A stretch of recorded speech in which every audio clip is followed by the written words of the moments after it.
This is how much I made on week 20 doing strictly side hustles. So last week I made $7,539, and here is a full breakdown.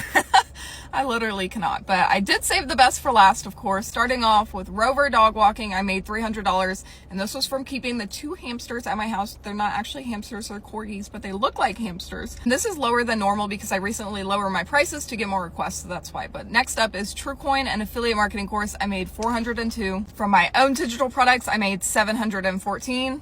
From Clickly email marketing, I made $1,095. From my survey apps, I made $1,549, and both of these are mainly from referrals. But finally, with master resale rights, I made $3,479. But yeah, that's where all of this money has come from. As always, everything that I did just mention is in my bio, including my master resale rights website. But I just kind of want to end this all by saying that I am so grateful, more than words can express, and I only share this to inspire people and show what could be possible if you start something like this. And no, these are not the results that everyone is going to see, but honestly, these aren't the results that I thought I was going to see either. So there's really no telling if this is possible for you too, unless you just throw yourself into it. So don't wait to start.